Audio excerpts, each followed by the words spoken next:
पास जो है उसमें संतुष्ट रहना, स्वतंत्रता से जीना, एक अच्छा पारिवारिक जीवन और अच्छा दोस्त होना ही सही मायने में खुशी है। सुप्रभात, मैं हूं प्रतिबिंब शर्मा आपके साथ। सबसे पहले नजर मुख्य गतिविधियों पर। प्रधानमंत्री नरेंद्र मोदी आज अपने जन्मदिन पर ओडिशा का करेंगे दौरा। इस दौरान पीएम सुभद्रा योजना सहित विभिन्न योजनाओं और परियोजनाओं का करेंगे शुभारंभ।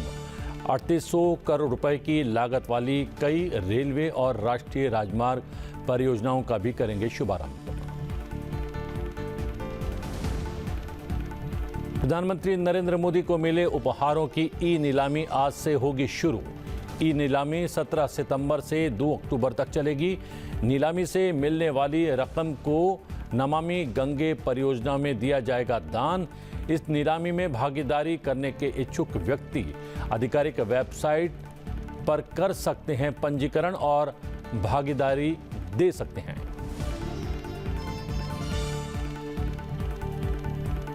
प्रधानमंत्री नरेंद्र मोदी ने गांधीनगर से अहमदाबाद मेट्रो के दूसरे चरण को हरी झंडी दिखाकर किया रवाना। प्रधानमंत्री ने चौथे वैश्विक नवीकरणीय ऊर्जा निवेशक सम्मेलन और प्रदर्शनी का भी किया उद्घाटन।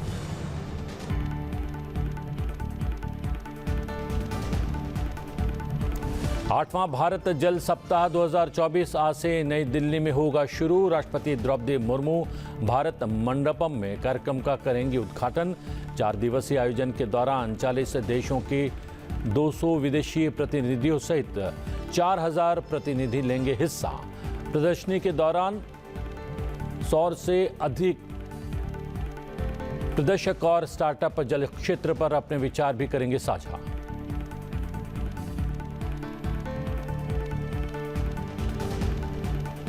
उपराष्ट्रपति जगदीप धनखड़ आज राजस्थान के 1 दिवसीय दौरे पर रहेंगे। इस दौरान उपराष्ट्रपति झुंझुनू में आयोजित एक कार्यक्रम में मुख्य अतिथि के तौर पर स्वच्छता ही सेवा 2024 अभियान का करेंगे शुभारंभ।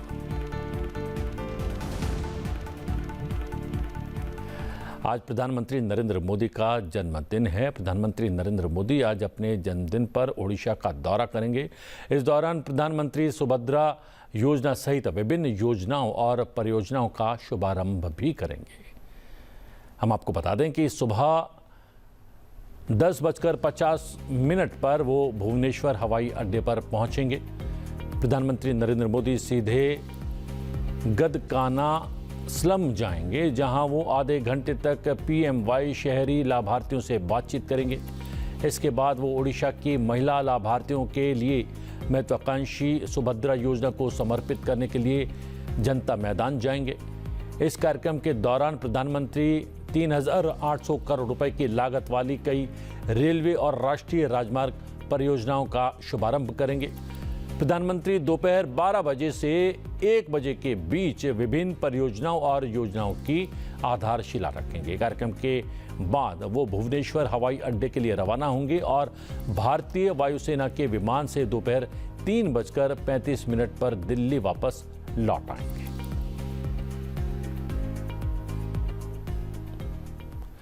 प्रधानमंत्री नरेंद्र मोदी के जन्मदिवस के अवसर पर प्रधानमंत्री नरेंद्र मोदी को मिले उपहारों की ई नीलामी आज से शुरू होगी। केंद्रीय संस्कृति मंत्री गजेंद्र सिंह शेखावत ने संवाददाताओं को जानकारी देते हुए दिल्ली में इसकी घोषणा की। केंद्रीय संस्कृति मंत्री गजेंद्र सिंह शेखावत ने लोगों से एक अच्छे उद्देश्य के लिए इस ई नीलामी में भागीदारी करने का आग्रह किया। ये ई नीलामी 17 सितंबर से 2 अक्टूबर तक चलेगी। इस नीलामी से मिलने वाली रकम को नमामि गंगे परियोजना में दिया जाएगा। इस वर्ष ये नीलामी की 6ठी किश्त है। उपहारों की नीलामी की शुरुआत 2019 में की गई थी। लोग आज अपनी पसंद के मेमेंटो के लिए बोली लगा सकते हैं। ये ऑनलाइन नीलामी 2 अक्टूबर तक जारी रहेगी। इस नीलामी में भागीदारी करने के इच्छुक व्यक्ति आधिकारिक वेबसाइट pmmementos.goes.in के जरिए पंजीकरण और भागीदारी कर सकते हैं। इस वर्ष नीलामी के लिए तकरीबन 100 उन उपहारों को रखा गया है जो प्रधानमंत्री को मिले हैं। इस सूची में सबसे सस्ता अगर उपहार है वो पीएम को मिला है, वो है अंग वस्त्र, जिसकी शुरुआती कीमत 600 रुपये है। वहीं दूसरी और सबसे महंगा उपहार, उसकी शुरुआत 16 लाख रुपए से है। इनमें विशिष्ट कलाकृतियां, मंदिर की प्रतिमाएं, हिंदू देवी देवताओं की मूर्तियां और पैरालंपिक खिलाड़ियों के जूते शामिल हैं।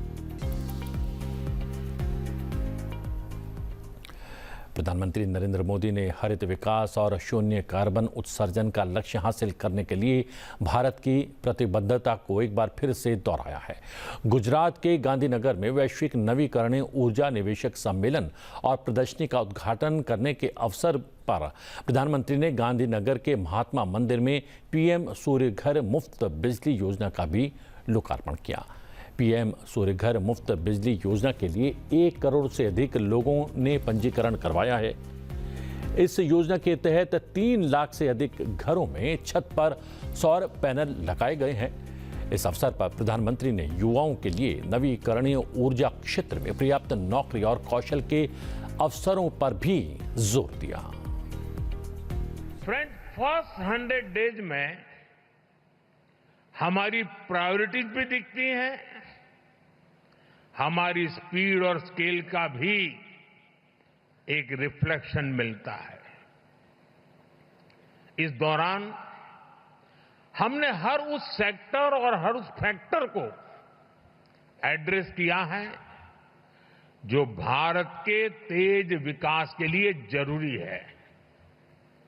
इन 100 दिनों में फिजिकल और सोशल इंफ्रास्ट्रक्चर के विस्तार के लिए अनेक महत्वपूर्ण फैसले लिए गए हैं। हमारे विदेशी अतिथियों को ये जानकर हैरानी होगी कि भारत में हम 700 मिलियन यानी 7 करोड़ घर बना रहे हैं। ये दुनिया के कई देशों की आबादी से भी ज्यादा है। सरकार के पिछले 2 टर्म में हमने इसमें से 400 मिलियन यानी 4 करोड़ घर बना चुके हैं और तीसरे टर्म में हमारी सरकार ने 300 मिलियन यानी 3 करोड़ नए घर बनाने का काम शुरू भी कर दिया है। बीते 100 दिनों में भारत में 12 नए इंडस्ट्रियल सिटीज बनाने का फैसला किया गया है। बीते 100 दिनों में 8 high speed road corridor projects approve किए गए हैं। बीते 100 दिनों में 15 से ज्यादा नई made in India semi high speed Vande Bharat train launch की गई है। हमने रिसर्च को प्रमोट करने के लिए भी 1 ट्रिलियन रुपीस का रिसर्च फंड बनाया है। प्रधानमंत्री ने अपनी बात को विस्तार देते हुए कहा कि जलवायु समर्थक सिद्धांत भारत की प्रतिबद्धता का प्रमुख हिस्सा है। इसमें मिशन लाइफ यानी पर्यावरण के अनुकूल जीवन शैली और एक पुनः उपयोग होने वाली अर्थव्यवस्था की परिकल्पना को प्रोत्साहन देना शामिल है। फ्रेंड्स, भारत G20 में पहला ऐसा देश है जिसने पेरिस में तय क्लाइमेट कमिटमेंट्स को डेडलाइन से 9 साल पहले अचीव कर लिया। 9 साल पहले पूरा कर दिया और G20 देशों के समूह में हम अकेले हैं जिसने करके दिखाया है। जो डेवलप नेशन नहीं कर पाए वो एक डेवलपिंग नेशन ने दुनिया को करके दिखाया है। अब 2030 तक 500 गीगावाट रिन्यूएबल एनर्जी के टारगेट को अचीव करने के लिए हम एक साथ कई स्तर पर काम कर रहे हैं। हम ग्रीन ट्रांजिशन को पीपल्स मूवमेंट बना रहे हैं। आप सभी को अभी आपने वीडियो भी देखा, हमारी पीएम सूर्यघर मुफ्त बिजली स्कीम को स्टडी करना चाहिए। ये रूफटॉप सोलार की एक यूनिक स्कीम है। इसके तहत हम रूफटॉप सोलार सेटअप के लिए हर फैमिली को फंड कर रहे हैं, इंस्टॉलेशन में मदद कर रहे हैं। इस एक योजना से भारत का हर घर एक पावर प्रोड्यूसर बनने जा रहा है। अब तक 13 मिलियन यानी 1,30,00,000 से ज्यादा फैमिलीज इसमें रजिस्टर कर चुकी हैं। अभी तक 3.25 लाख घरों में इस योजना के तहत इंस्टॉलेशन का काम पूरा भी हो चुका है। इस अवसर पर प्रधानमंत्री ने गांधीनगर में पीएम सूर्य घर मुफ्त बिजली योजना के लाभार्थियों से बातचीत भी की। साथ ही भारत ने नवीकरणीय ऊर्जा क्षेत्र में 86% की जो वृद्धि दर्ज की है उसके बारे में भी उन्होंने जानकारी साझा की। केंद्रीय नवीन और नवीकरणीय ऊर्जा मंत्रालय ने चौथे वैश्विक नवीकरणीय ऊर्जा निवेशक सम्मेलन और प्रदर्शनी का आयोजन किया। बैठक में नवीकरणीय ऊर्जा विनिर्माण और उपयोग में भारत की प्रभावशाली प्रगति पर प्रकाश डाला गया। जी हाँ, चलते हैं अन्य महत्वपूर्ण गतिविधियों की ओर। प्रधानमंत्री नरेंद्र मोदी ने गांधीनगर के सेक्टर 1 मेट्रो स्टेशन से अहमदाबाद मेट्रो के दूसरे चरण को झंडी दिखाकर रवाना किया। प्रधानमंत्री ने सेक्टर 1 से गिफ्ट सिटी तक मेट्रो की यात्रा भी की। ये विस्तारित लाइन अहमदाबाद को गांधीनगर और गिफ्ट सिटी से सीधे तौर पर जोड़ने वाली है। प्रधानमंत्री नरेंद्र मोदी ने गुजरात दौरे में दूसरे दिन अहमदाबाद मेट्रो में दूसरे फेज का शुभारंभ किया। गुजरात मेट्रो रेल कॉरपोरेशन ने दूसरे चरण में मेट्रो नेटवर्क का विस्तार गिफ्ट सिटी होते हुए गांधीनगर तक किया। अभी तक अहमदाबाद में मेट्रो का संचालन नरेंद्र मोदी स्टेडियम यानी मोटेरा गांव तक होता था। अब मेट्रो यहां आगे गिफ्ट सिटी होते हुए गांधीनगर के सेक्टर 1 तक जाएगी। इससे गांधीनगर और अहमदाबाद के बीच आने जाने वाले लोगों को काफ़ी सहूलियत होगी। इसके साथ ही अहमदाबाद मेट्रो की राइडरशिप में इजाफा होगा। प्रधानमंत्री ने इसके बाद मेट्रो में यात्रा की और मेट्रो में मौजूद युवाओं से बातचीत की। 8वां भारत जल सप्ताह 2024 आज से नई दिल्ली में शुरू होगा। राष्ट्रपति द्रौपदी मुर्मू भारत मंडपम में कार्यक्रम का उद्घाटन करेंगी।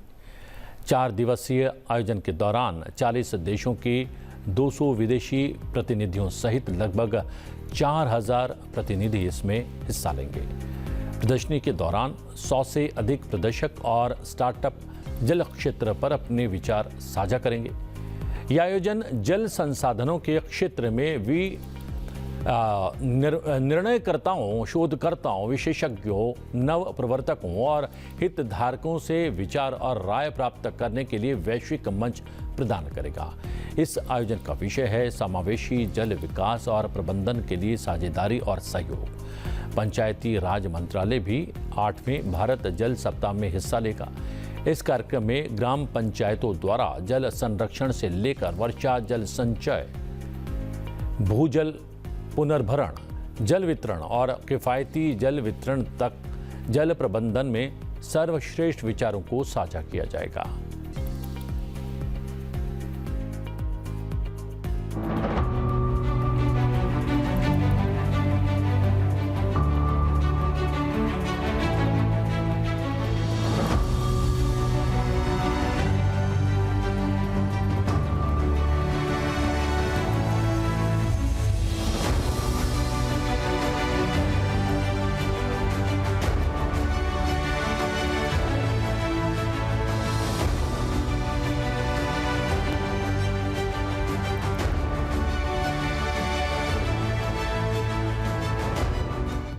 Extend a very warm welcome to everybody working in the water sector, water resource management professionals, international experts on water management, civil society organizations, industry leaders to come and join us at the 8th India Water Week being held in Delhi from the 17th to the 20th of September 2024.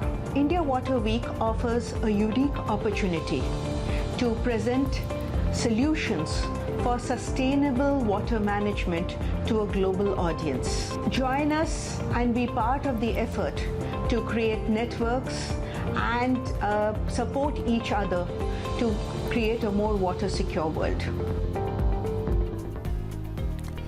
उपराष्ट्रपति जगदीप धनखड़ आज राजस्थान के झुंझुनू का दौरा करने वाले हैं। ये एक दिवसीय दौरा रहेगा। इस दौरान उपराष्ट्रपति झुंझुनू में आयोजित एक कार्यक्रम में मुख्य अतिथि के तौर पर स्वच्छता ही सेवा 2024 अभियान का शुभारंभ करेंगे। ये कार्यक्रम आज सुबह 8:30 बजे आयोजित होगा। कार्यक्रम का सीधा प्रसारण आप संसद टीवी पर देख सकेंगे। आइए आपको दिखाते हैं स्वच्छता ही सेवा 2024 अभियान के महत्व से जुड़ी एक खास रिपोर्ट। अगर 125 करोड़ देशवासी तय कर लें कि मैं कभी गंदगी नहीं करूंगा, तो दुनिया की कौन सी ताकत है जो हमारे शहर गांव को आकर के गंदा कर सकती है।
उपराष्ट्रपति जगदीप धनखड़ ने पुरुष मानसिकता में बदलाव और व्यापक लिंग संवेदनशीलता की आवश्यकता पर जोर दिया है। श्री शक्ति 2024 में महिला सशक्तिकरण के लिए समग्र दृष्टिकोण पर अपने संबोधन में उपराष्ट्रपति ने समाज में व्यापक सूक्ष्म लिंग भेदभाव पर ध्यान देने की बात कही। उपराष्ट्रपति ने कहा कि हमारी महिलाएं शासन के हर क्षेत्र में भाग ले रही हैं। वो समर्पण, प्रतिबद्धता और प्रतिभा का उदाहरण प्रस्तुत कर रही हैं, लेकिन लिंग समानता अभी भी उनसे चूक रही है। लिंग भेदभाव स्पष्ट रूप से समाप्त हो गया है, लेकिन ये सूक्ष्म रूपों में प्रकट हुआ है। सूक्ष्म रूप जिससे आप लड़ नहीं सकते हैं, आप इसका वर्णन नहीं कर सकते हैं, और यही वो क्षेत्र है जहां हमें सबसे अधिक प्रयास करने की आवश्यकता है। सूक्ष्म भेदभाव खुले भेदभाव से कहीं अधिक खतरनाक है, क्योंकि खुले भेदभाव का आप सीधे तौर पर विरोध कर सकते हैं, लेकिन सूक्ष्म भेदभाव का विरोध करना बेहद कठिन होता है। Our women are participating in every facet of governance. They are exemplifying dedication, commitment, and talent. But gender equality eludes them still. In any system, including the one that is before me, somehow or the other, the gender equality is eluding us. gender discrimination has ostensibly vanished, but it has assumed subtle forms. Subtle forms which you can't fight, you can't describe. And that is the area where we have to hit the hardest. Subtle discrimination is far more dangerous than the overt one. Because overt one you can resist. But subtle discrimination, you have difficulty in resisting. I appeal to you to rise to the occasion. Lok Sabha, Rajya Sabha और विधानसभाओं में महिलाओं के लिए 1/3 आरक्षण के प्रावधान की उन्होंने सराहना की। उपराष्ट्रपति जगदीप धनखड़ ने इसे एक ऐतिहासिक विकास बताया। अब तक महिलाओं के सशक्तिकरण की दिशा में सबसे प्रभावशाली कदम बताया। उन्होंने कहा कि ये नीतियों के विकास में अमूल्य भागीदारी और विधानसभाओं और कार्यपालिकाओं में ठोस भागीदारी का अवसर सीधे तौर पर प्रदान करेगा। Reservation in Lok Sabha and state legislatures to the extent of 1/3 is epochal development. It is bound to be game changer on a global benchmark. It is the most revolutionary step ever taken on the planet to empower women. I pose a question to myself, who are we to empower women? They are repository of power. Power resides in you. It is just that you have discovered your power. It is not a gift of anyone. You have earned your due, I would say belatedly, but it has fructified at a time which is a moment to be ever cherished by me. I happen to be chairman Rajya Sabha when this was passed. But what will be the impact? Impact will be women in that number plus. This is minimum assurance. There will be more women. They will be part of policy making. They will be part of decision making. They will be part of governance. And they will be compulsively part of governance. I can imagine parliament with more than 1/3 women. It is going to be all order. No disruption, no disturbance. Debate, dialogue, discussion will take place. And they will bring on the table huge experience. They know firsthand how to nurture human resource. प्रधानमंत्री नरेंद्र मोदी आज अपना 74वां जन्मदिन मना रहे हैं। राष्ट्रपति द्रौपदी मुर्मू ने प्रधानमंत्री को उनके जन्मदिन पर शुभकामनाएं दी हैं। उन्होंने प्रधानमंत्री को एक्स पर संदेश लिखा है और अपने संदेश में उन्होंने प्रधानमंत्री नरेंद्र मोदी को जन्मदिन की हार्दिक बधाई दी है। उन्होंने लिखा है, प्रधानमंत्री श्री नरेंद्र मोदी जी को जन्मदिन की हार्दिक बधाई एवं शुभकामनाएं। आपने अपने व्यक्तित्व एवं कृतित्व के बल पर असाधारण नेतृत्व प्रदान किया है तथा देश की समृद्धि और प्रतिष्ठा की वृद्धि की है। मेरी कामना है कि आपके द्वारा राष्ट्र प्रथम की भावना से किए जा रहे अभिनव प्रयासों से भारत को एक विकसित राष्ट्र बनाने का मार्ग प्रशस्त होगा। मैं ईश्वर से प्रार्थना करती हूं कि आप दीर्घायु हों और सदैव स्वस्थ और सानंद रहें। लोकसभा अध्यक्ष ओम बिरला ने प्रधानमंत्री को शुभकामनाएं दी हैं। उन्होंने प्रधानमंत्री को जन्मदिन की बधाई देते हुए सोशल मीडिया एक्स पर लिखा, माननीय प्रधानमंत्री श्री नरेंद्र मोदी जी को जन्मदिन की हार्दिक बधाई और शुभकामनाएं। आपके सक्षम नेतृत्व में देश के जन सामान्य के जीवन में आमूलचूल परिवर्तन आया है। देश विकसित भारत के संकल्प की ओर निरंतर अग्रसर है। प्रधानमंत्री के रूप में आपने जो उच्च कोटि के आदर्श स्थापित किए हैं वो सार्वजनिक जीवन में कार्य करने वाले प्रत्येक जनप्रतिनिधि के लिए प्रेरणीय है। ईश्वर से आपके उत्तम स्वास्थ्य व दीर्घ आयु की कामना करता हूं। प्रधानमंत्री नरेंद्र मोदी को उनके जन्मदिन पर देश भर से शुभकामनाएं मिल रही हैं। 7 वर्षीय मास्टर जशोजीत मुखर्जी ने अपने पिता और गुरु पंडित जयदेव मुखर्जी के साथ सरोद में जुगलबंदी करते हुए प्रधानमंत्री को उनके जन्मदिन पर शुभकामनाएं दी हैं। चलते चलते आपको भी दिखाते हैं ये विशेष वीडियो। आप देखिए ये वीडियो और मुझे दीजिए आज्ञा। नमस्कार। Happy birthday Modi ji.